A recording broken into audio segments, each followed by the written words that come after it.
That's supposed to be. Yeah. Good afternoon, everyone. This is the Vermont House Committee on Commerce and Economic Development. It is Tuesday, February 10th, 2026 at 3:30 in the afternoon. So now we're back from a really short break to continue our conversations on H 512, which is an act relating to the regulation of the event ticketing market. I know on the agenda it says markup possible vote. That won't happen today. I think there's a number of discussions that we need to have with everyone before we can get to that point. So again, we'll schedule into next week, trying to move this forward next week if we possibly can. First, we have Cameron. Do you have anything new for us? I don't have anything, be back up for the record, Cameron Wood, Office of Legislative Counsel. I don't have a new draft, but if you want, I can kind of review what you have and talk a little bit about some things I know have slightly changed, based on the committee conversation. And then there was a question from Representative Cooper on some of the language that's there that I went and I pulled up what Maine has to address the similar issue, if you will. And I figured I would pull that up and share with you in case you want to go in a more higher level direction. That makes sense. Okay.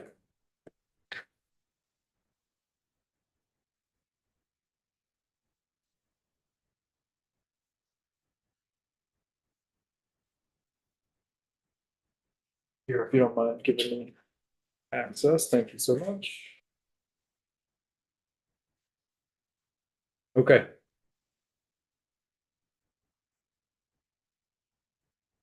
So this was the current draft that we've reviewed now. I think it may have been early last week or the week before. You all recall it was a short form, so this is just drafted up as a committee strike all amendment. And 512 gives a definition of certain terms that are used, and I do have a recommendation to just kind of make sure some of these things like original ticket and initial ticket seller, et cetera, are consistent. So I will go through and do another fine-tooth comb of this. Then you get to subsection B, which is a price cap on secondary ticket exchange.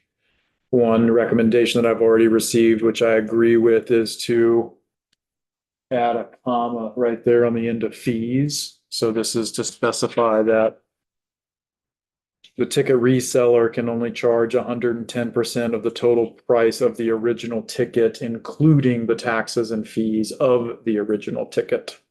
So it's just a clarification there. And I know you all have had some discussions on that. I'm happy to receive feedback if you want some new language.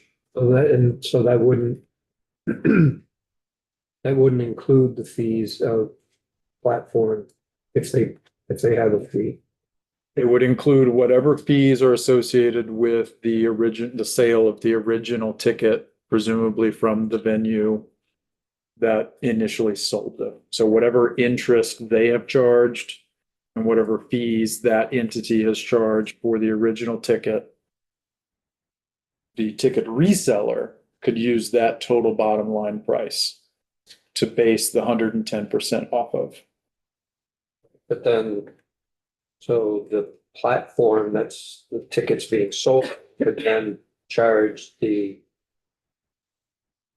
ticket seller a fee to sell that ticket. Is that correct? It would only be, they would be capped at 10% of whatever the original ticket was. Even even the platform would be capped at 10%. That's how I read those. A ticket reseller shall not charge more than 110% of the total price of an original ticket. Well, they're not the reseller though.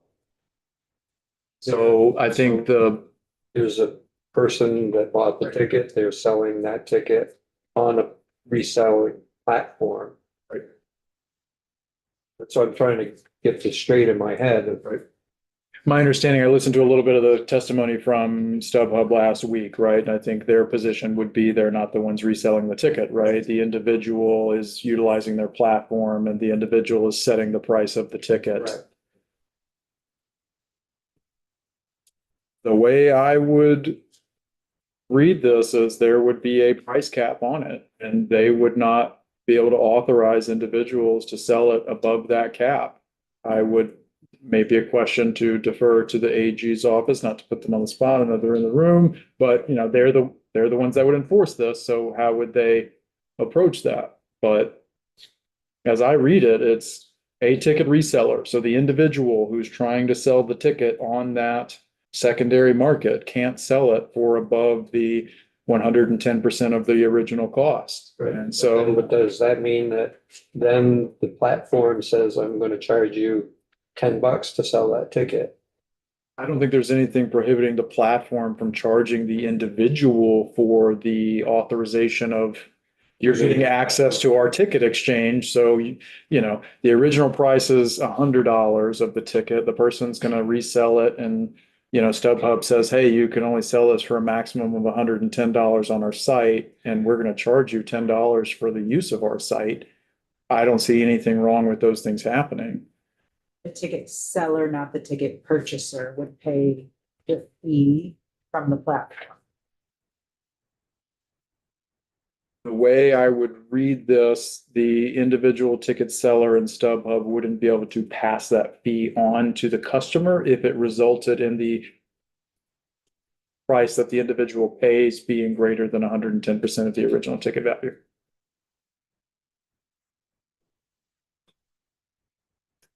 Okay, you have subsection C here, which is the ban on deceptive URLs. And if you all recall, there was a great question from Brett Cooper about, you know, this saying that you can't use the artist name, the venue name. This is under the sub one. In the promotional materials or social media promotions. And does that, you know, does an entity run afoul of that if they're simply, you know, I'm selling you a ticket to this artist concert at this location, and am I running afoul of that in, you know, promotions? Come get the tickets on my website. You know, is that a promotional material? So that, you know, that's not a defined term. And so I did go and I looked at what did pass in Maine. What they have is this subdivision E here. So it would be a ticket reseller or ticket issuer may not. And then looking at the E, use deceptive website addresses or imply endorsement or ownership of any intellectual property of the venue or artist without explicit written authorization of the venue or artist. To me, that seems to be much more high level, but still trying to target the concerns that you all, or my understanding that you all are trying to tackle. This would give the Attorney General's office, if they're still doing enforcement of this at the conclusion of your recommended changes to the bill, I think some leeway, as they currently have with other consumer protection statutes, to ensure that as long as it's not deceptive, then the individual or ticket reseller would be okay. So that's an option. Nope. My apologies, hit the wrong button. So going back to this here, you have the currently under the draft, the ban on deceptive URLs with this, you know, kind of very lengthy description of what that includes and whether you want to address that subdivision 1. Subdivision 2 is just the entity, the ticket reseller cannot imply that they are affiliated or endorsed by a specific venue, team, artist, including using the words official without their permission. In subsection D, you have the prohibition on speculative ticket sales. And then subdivision E, 1 and 2, moving forward, you have that registration requirement with Secretary of State's office. My understanding is the proposal at this point is maybe to remove that, possibly have some sort of report back requirement. That's my understanding of the conversation from the last time I was here. So I would remove that subsection. So I'm not going to walk through this line by line, but there was in 5, there was the bonding requirements. My recommendation was to remove the bonding requirement. And if you're not going to have the registration piece, I don't know that the corresponding bonding requirement really is applicable. And then you have the violation, unfair deceptive acts in commerce, which, as you all know, is, you know, then enforced by the Attorney General's office or a state's attorney. And then you have the consumer education campaign, which talked about utilizing some of the funds from the registration, but if you're going to remove the registration, whether you want to continue with this or remove it to. The only other thing I was going to mention, so, I brought up and we, quick conversation about the deceptive URLs piece. I mentioned the language that is in Maine for you to look at as possible use here if you want to incorporate something of that nature. I believe, Mr. Chair, you shared some information that came from an external party. Happy to walk through that if you all would like now or at some point. I think we can look at it now. This came from Connecticut that didn't get put into law. I guess they ran out of time, but this is a definition that they had. That's helpful because I tried to find it in Connecticut statutes and I was unsuccessful. So one of my comments was going to be, you might want to independently verify this. But based on this draft, and I'm trying to zoom in, I can keep zooming in if is that helpful? That good? Okay. So keeping some of the lead-in language, unlawful for a secondary ticket exchange, reseller, or operator of any website purporting to sell or offer for sale event tickets that links or redirects to a secondary ticket exchange. All that's your lead-in language. It will be altering the sub 1 there to say that it would be unlawful to advertise or facilitate the sale or resale of any ticket to an entertainment event by way of an internet website if the internet domain of such internet website or any internet subdomain of such internet website contains the name of the venue for such entertainment event, the name of the entertainment event, including the name, the group scheduled to perform, any name that is substantially similar to the name described. I think this is slightly less of the challenge that you've identified with the current language of 1, but I'm not sure that it fully cleans up the issue. I think the kind of conversation, as I recall listening to some of the testimony, was, if you have StubHub.com and then, there's a backslash, person's name because, or venue name, because that's where the ticket has been associated with under that website, etc. I mean, as you all know, if you're looking at our website, it's pretty straightforward. It's, legislature backslash the bill number or the committee name. I mean, that's kind of how you delineate these things. Others in the committee are probably much more familiar with website domains than I am, but I just think you may still have the same problem here. You wouldn't, looking at it, you wouldn't be able to facilitate the sale or resale of a ticket by using an internet domain or any subdomain of such internet website that contains the name of the venue. Maybe that's your intention. I'm just letting you know that I'm not sure that this language as proposed is a significant change from what was currently there if you're trying to potentially address the concern that was brought up. It doesn't prohibit the use of this in social or promotional materials, so you have changed that piece, but the domain names themselves is primarily what this language would be addressed at. So I'll just leave that with you all. I'm happy to answer any questions you have for me. The last piece I was going to comment was my understanding around disclosures and certain disclosure requirements. What I've seen in some of the other states that have enacted similar provisions are disclosures primarily around the cost of the ticket on the resale site and making sure that information is, clearly displayed for the consumer. There was discussion about requiring the ticket reseller to display that they are a ticket resale site. And some other conversations I've just had about, potential disclosure about the number of tickets available, for example, through a particular ticket reseller. I don't think there's significant concern going down any of those directions. I just wanted to flag for the committee so you all are aware you would be compelling speech in that instance. And so it is governed by, First Amendment, constitutional, scrutiny and concerns.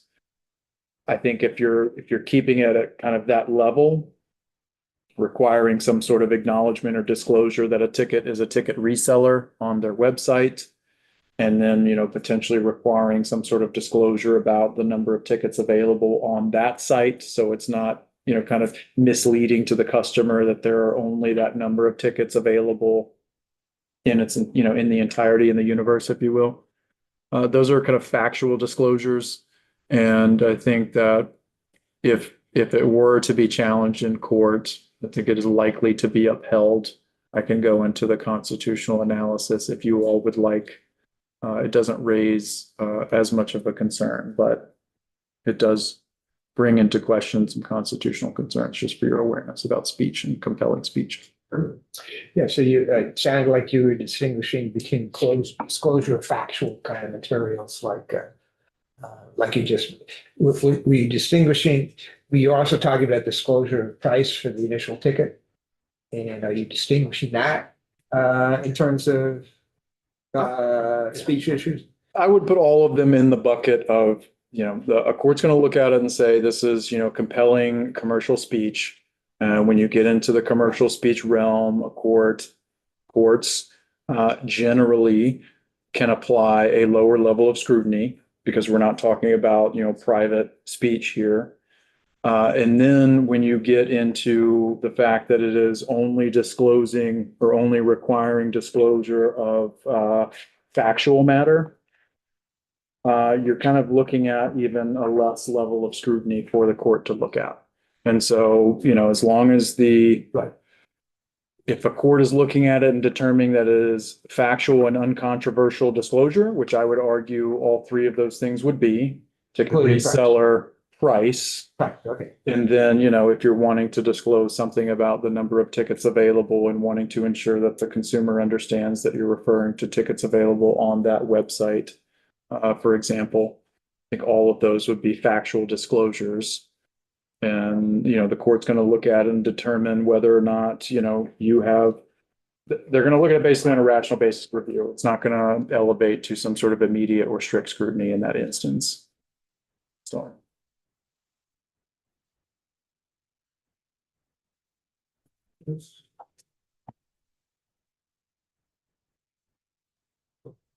Can we can we mandate that they link the original site as a disclosure? I know I get it. No, I think if you go that route, you're compelling more speech on behalf of the ticket reseller. And I think you're probably going to start to sway into a more critical review of a court as to the reasoning that you're compelling that speech.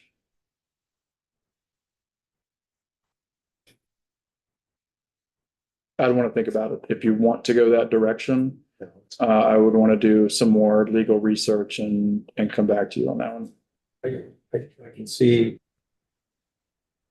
the original venue may know the contents, but their name is there either. Right? Jonathan? Thanks much. Cameron, part of what we hear a lot has to do with, well, who actually owns whose ticket is it really? And what I'm curious about is the notion of compelling speech. Does it have the same weight when it involves the transfer of a thing that the entity being compelled doesn't actually possess? Does that matter at all? I would probably want to tease that out with you. Mm-hmm. I think the first thing we're going to look at is, what type of speech are we talking about? And are you compelling speech? Is it commercial speech or is it, non-commercial speech? And then what type of speech is it? And then, from there, what is the justification that you all are requiring the speech for? Okay. So if what I'm hearing, like if you wanted to have a disclosure that the ticket reseller isn't the one who actually owns the ticket, I could see something like that being in a similar analysis of what we've already discussed. Mhm. It's, you know, more of a factual disclosure that you're requiring. It's a statement about the goods or services that are being sold themselves. And, you know, the question is going to be, you know, is it reasonably related to the government interest here that you're trying to serve? I think all three of those things are probably a yes in that instance, but you know, I can't guarantee these outcomes for you, obviously. Sure. But if that is the type of disclosure that you're thinking about, which is how I interpreted what you were saying. Yeah, I think that gets at it pretty neatly, Cameron. Thank you very much. So similar to the eBay issue where you go onto eBay, you know you're purchasing it from a third party that's not eBay. I wouldn't make that assumption. Well, I mean, eBay fully discloses it. It says, you know, this is the vendor you're buying from. Whereas I just meant StubHub that doesn't do that. I just meant that everyone interacting with eBay may not know that. If eBay says it themselves, then you know you hope that the individual would see that and know that. Right. And I mean, would you be able to compel that kind of disclosure? Because that's factual. And that's what I was trying to kind of allude to Representative Cooper's question. I think if you're wanting to, in addition, require there to be a disclosure that StubHub is not the owner of the ticket, if they're not already disclosing that information and you're wanting to legally mandate that they disclose that information, off the top of my head, I think you're likely in the same type of constitutional analysis. And it is likely to be permissible that you can do that. So thinking of all sorts of hypotheticals here. Great. You have to answer hypotheticals. I feel like I'm in law school. What if you ask the reseller to simply disclose the price the reseller purchased the ticket?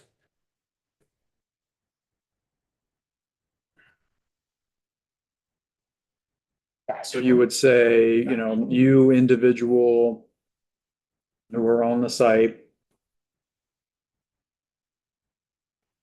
The concern that I could see there is how does StubHub validate that information? And so then are you, StubHub is, maybe I'm misunderstanding, but isn't StubHub purchasing the ticket from the event? No. that's not my understanding of how it works. Based on the testimony they had, it would be, I would go on to StubHub and I don't know, I'm assuming I would need to create some sort of account, et cetera. And then I am putting the ticket that I own on StubHub's website for sale at a price that I'm choosing. This is based on StubHub's testimony from last week. I don't know how the interaction between the two works. Does StubHub get a percentage? Is it a flat rate, et cetera? I do not know. But my understanding from their testimony was StubHub said they're not the ones who actually own the ticket. In all instances, I think they said they do have some. There are, I feel like they, Right, they had the some, individual but said that they was a do small sell portion. some That was a directly. small portion. Yes, sir. It's a contractual agreement. So sorry, Mr. Chair, I was just gonna say, when you're, I feel like you would potentially be straying into an area of compelling someone to say something that they either may not be able to validate or, you know, I wasn't wanting to go there. I was just trying to figure out, some way that the ultimate purchaser knows what the original price is. But I think some of the confusion is when we look at the definition of reseller, Yeah. which means the person engaged in the resale of tickets. Does that include the person that has the tickets, that want to sell the tickets, as well as the platform that the ticket's being sold on? And is that a standard definition that other jurisdictions have? I would want to double check to answer your second question, Mr. Chair. How is it compared relative to some of the other states that have this?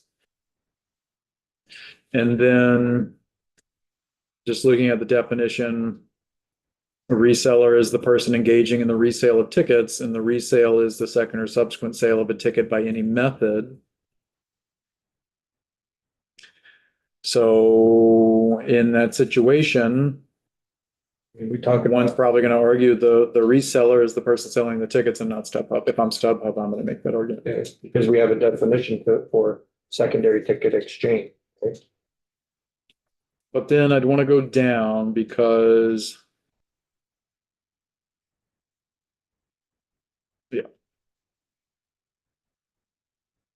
I'm just looking up where exchange comes in. So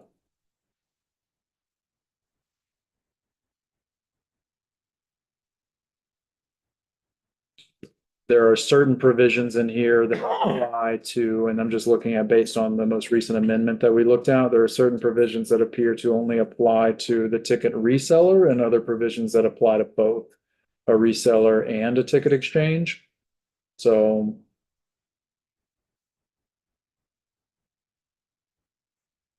yes, sir, I'd be happy to go kind of do that comparison with what we have in some of the other statutes for this week.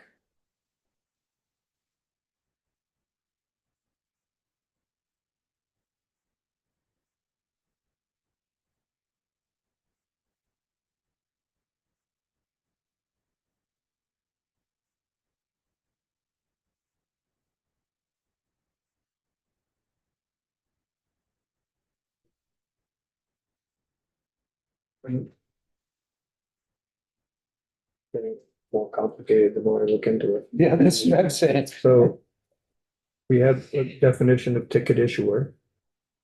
6. And then in B, when we talk about price cap, we say a ticket reseller or a ticket issuer shall not charge more than 110% total. How does the ticket issuer get involved in that? That was a question that had been raised to me via email and Because is that saying that we're limiting the original venue from charging more than 10% over their cost? It's not good. that's how I read it. As the language came to me this way, yes, I think you can read it That's that way. not the intent. That may not be the intent. Yes, sir. That issue was raised. And another thing to review. Isn't the issue that we're dealing with a website that is facilitating the transaction of reselling the ticket? One of the issues we're dealing with, yes. So we're talking about like 5 different issues right now. All of the many issues. So. And it's their fees that are also dictating the price, the resale price. So don't we need to deal with that? It's, So I think, and kind of just looking at how this is kind of penciled out in Maine for right now.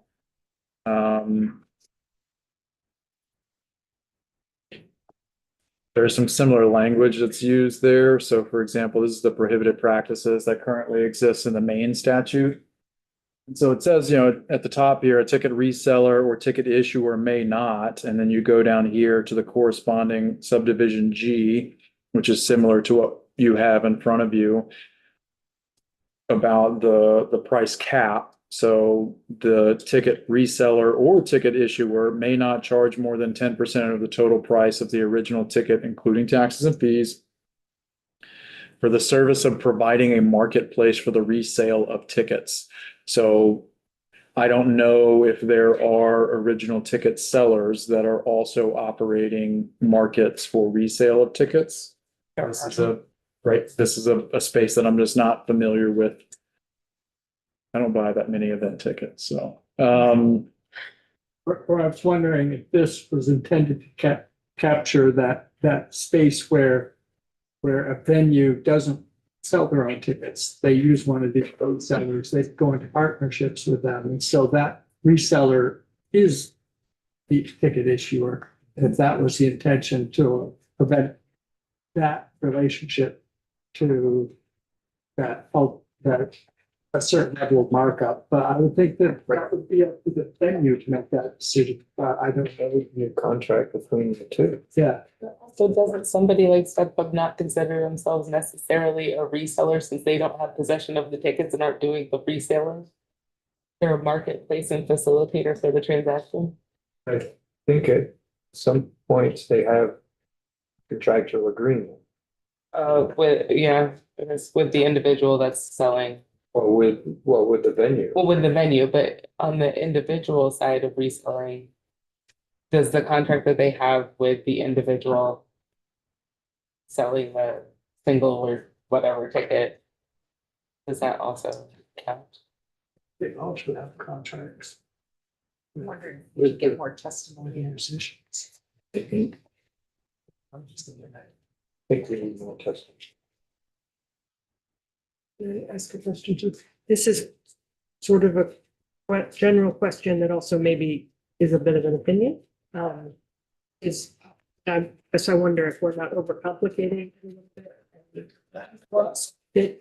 The harm, right, what we're trying to avoid is people not realizing that they're purchasing from a reseller or they're purchasing a speculative ticket. So, I mean, from my perspective, the price regulation piece of it is the thing that I'm less interested in that I don't know that the harm is people pay more than 10% of the face value for the ticket. I think the harm is when they don't know that they're doing that, or that they don't realize that it's a reseller, or that it's so.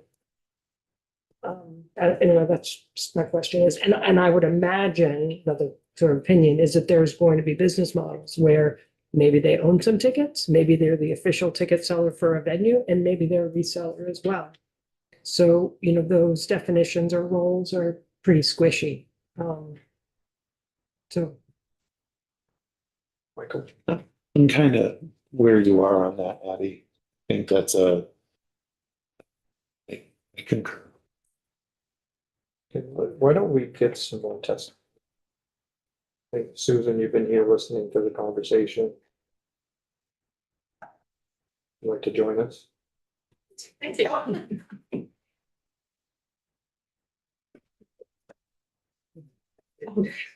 Zoom hasn't handled it. So what are we gonna do? Let's- Daniel, after Susan speaks, we'll take you. We have a hard stop at 4:15. Okay.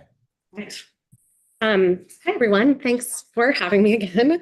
I'm Susan Evans McClory, the Executive Director of the Vermont Arts Council.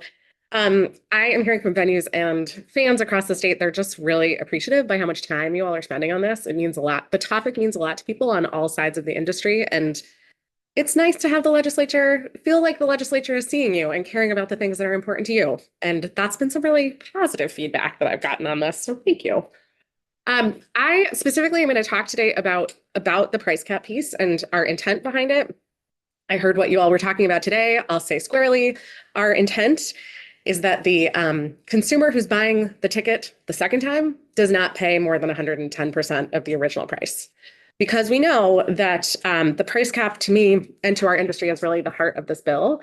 We know that price cap is going to be the most impactful piece of ending the incentives for predatory online practices, namely the selling of tickets for grossly inflated prices that tricking Vermonters into purchasing them. So price caps are a crucial part of this market working effectively and protecting consumers. Price caps, they're not setting the original price of the ticket. What they're really doing is regulating abusive resale markets that have no relationship to real demand. And the price caps are preventing conduct that's distorting competition in the market too.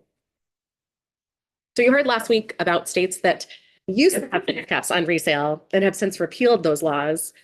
So I did a little digging into this, and the timing of the repeal of those laws in the mid-2000s actually aligns with the growth and consolidation of the resale ticket industry and market, and the professionalization of lobbying efforts by the industry to undermine common sense regulations that worked for a really long time. And since those price caps were repealed, this issue has only become worse and worse for consumers over the past 25 years. One of the false claims you heard is that when you regulate the price of resale tickets, it limits competition and directs consumers to unregulated black markets.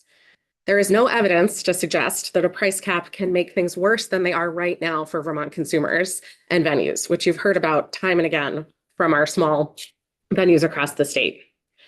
Even in research that was funded by the resale ticket industry, when you look at reports of fraud in the social media marketplace, resale marketplace, there's consistency across countries, whether the country has a price cap law or not. Legislation that has price caps is not actually unique to Maine. Maine is currently the only bill in a US state. There are currently bills being explored in multiple states considering price caps across the country, including California, Wisconsin, Oklahoma, DC, and many others. In recent federal testimony in the Senate Commerce Committee, the musician Kid Rock actually started his testimony. And yes, this is where I quote Kid Rock in this testimony today. He started by saying that he was an ardent capitalist, and he went on to say, quote, "In parts of Europe, resale ticket prices are capped and it is working. I have been advocating for a 10% price cap on the resale of a ticket. Resale price caps work and protect real fans." Ireland outlawed the resale of tickets above their original value at some venues in 2021. Last fall, the United Kingdom passed a law banning the resale of tickets above face value across the entire country. Several other European countries have strict conditions on resale, including price caps. And the example that you heard last week in Ontario about price caps being repealed, what actually happened was in 2017, Ontario passed a law setting a 50% price cap, which already seems like a pretty big price cap. The government shifted in 2019. The new government repealed part of that law that said, let's get rid of the price cap. Since then, there has been a huge increase in the cost of resale ticket sales, and people have been asking the government to reinstate the price cap because it worked so well. The issue became news last year. Many of you baseball fans may know this. When the Blue Jays were in the World Series last fall, there were huge issues with price gouging on resale tickets. And there's been overwhelming demand in Ontario to return the price cap because they saw when they got rid of it, things got worse.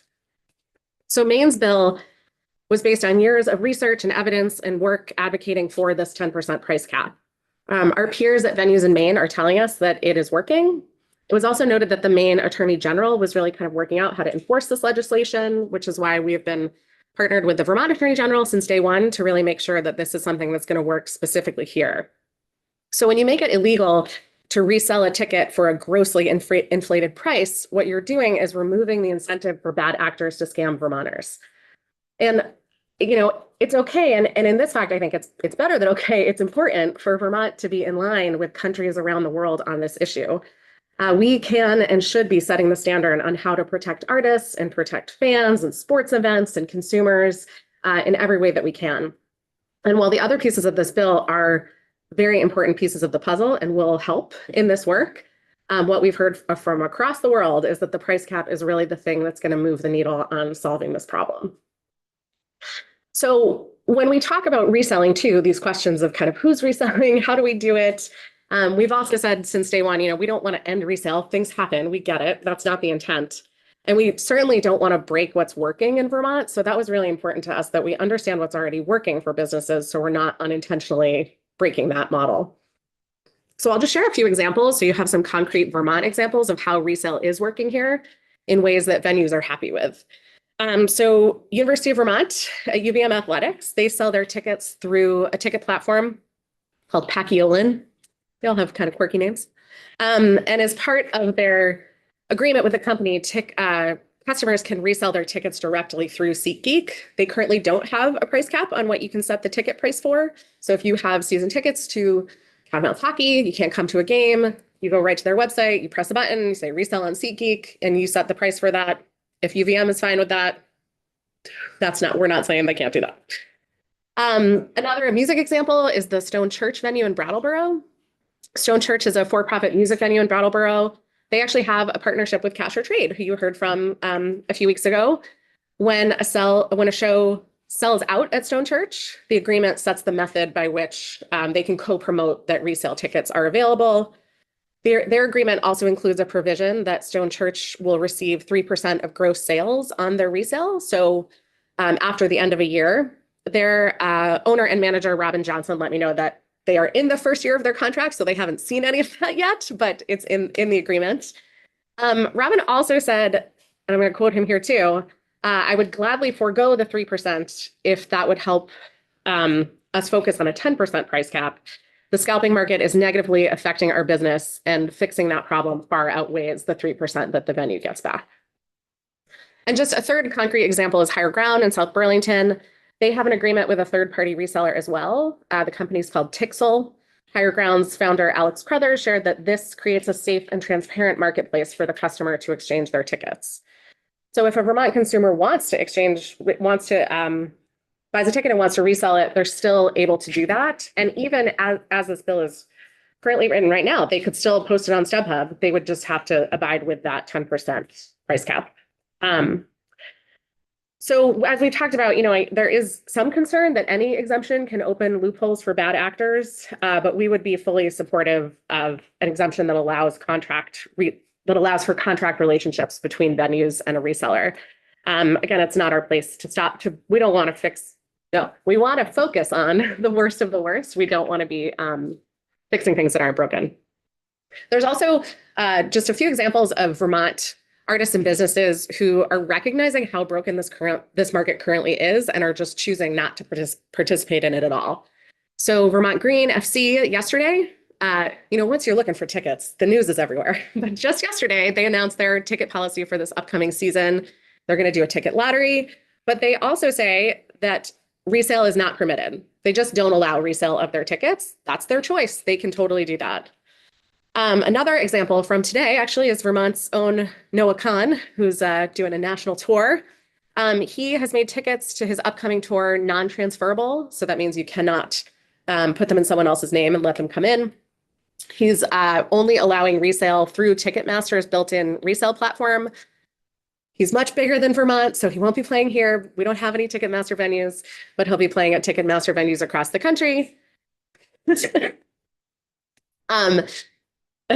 However, what we have seen today, you cannot buy a ticket to the Noah Kahn concert until today. Starting 2 days ago, you could go on StubHub and buy a ticket for $450, $600. Today, the tickets are $850.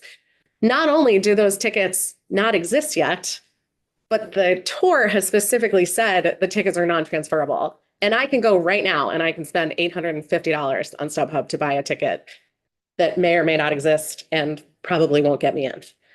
So this comes back to this idea of the reason people are doing that is to make money off of it and make the $800 to $1,000 off the fans. If you are not allowed to if there are guardrails around how much money you can repost that ticket for, you take the incentive away to be a bad actor in this marketplace and keep things focused on the fans and the artists and the venues. We are in favor of all the changes we just talked about and that Cameron just walked through, as whatever the legal version of strengthening disclosure requirements is, we're for that.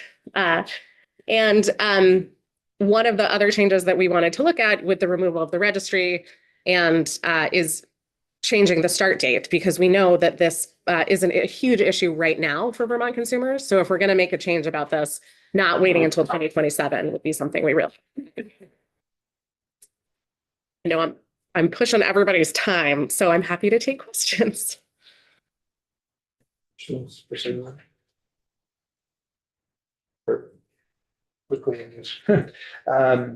price cap language says a ticket reseller or ticket issuer cannot charge more than 10%. Was that ticket issuer language intentional? I am going to defer to the legal friends in the room on that. Our intent with this is that whoever is selling the ticket the second time around cannot mark it up more. Second time. So the venue sets the price. So I am Susan Evans Performing Arts Center. A ticket is $100. I put it on my website for $100. That's the price from our venue perspective. So if If Emily Karras Duncan buys a ticket for my performing arts center, she can't go, she resells it. The intent is she should be able to sell that ticket for up to $110 anywhere she wants. Or if you're providing a ticket resale on for the same venue, you can't mark it up more than 10%. That was the original, yes. Mhm. If you take the ticket back, there's some cost to you. Exactly. Now I get it. Yes. Yeah, all right. Thanks. Any other questions for Susan? Great, thanks, Susan. Thanks, everybody. Daniel? Hi everyone. I guess I know that you have a hard stop right now. And so I can do a couple things. I can answer any questions. I can read my testimony. I can send my testimony in. Happy to work with you guys, whatever makes the most sense. I think let us know what side of the coin you're on this one. We are fully in support of the bill. We represent artists directly. We're a trade organization of artist managers and agents, including the managers for Phish in NOAACON. And I can say that we fully support the actions here. And I agree with everything that Susan just said, and I'm happy to answer any questions. I noticed there was some unsure ideas floating around when I was on here and listening to you folks, so I'm happy to answer anything. And I can also just send the written testimony that I've prepared. Yeah, if you can send your written testimony, that'd be great. We'll post it. Yeah.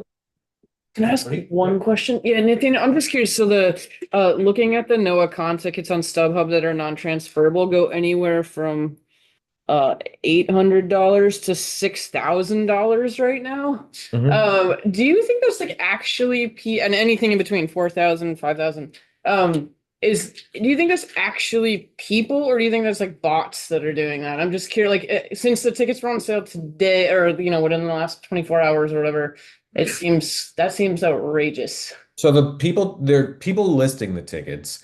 Bots would be used to obtain the tickets. However, if those are non-transferable tickets, those are almost all speculative tickets. Okay. And likely they don't exist.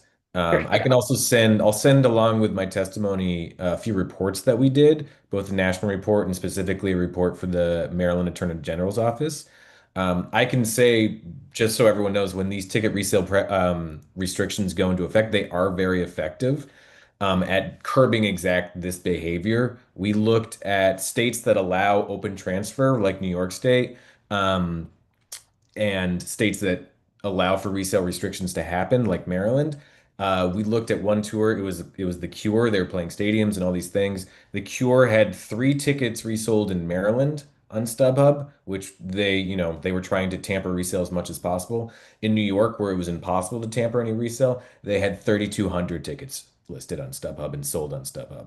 And not only sold, I think the profit margins for those shows was about $500,000. So the resellers were making $500,000 in profit on those tickets sold. That's the kind of money that we're talking about trying to take out and put back into consumers' hands, because right now they're spending significant amounts more. Our resale study shows that on average, resale tickets are twice as expensive as face value. And that matters deeply to artists, that matters deeply to fans.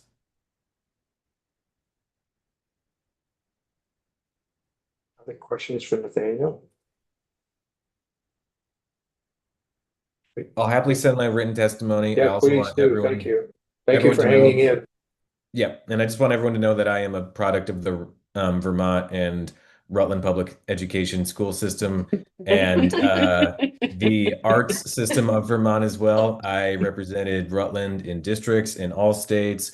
I represented Vermont in the All Easterns Jazz Ensemble and the All New England Jazz Ensemble. I've played at Discover Jazz Fest, so I might not be living in the state anymore, but I'm deeply connected to this, and I think this is an absolutely amazing thing for the state to do. And if this were to become law, you would be a leader in the nation, and we'd be forever grateful for it. So just wanted to get that side out there as well. Thank you. Glad to hear you're a fellow person that's gone through the All-State New England Music Festival. I did the same thing, but many years before you.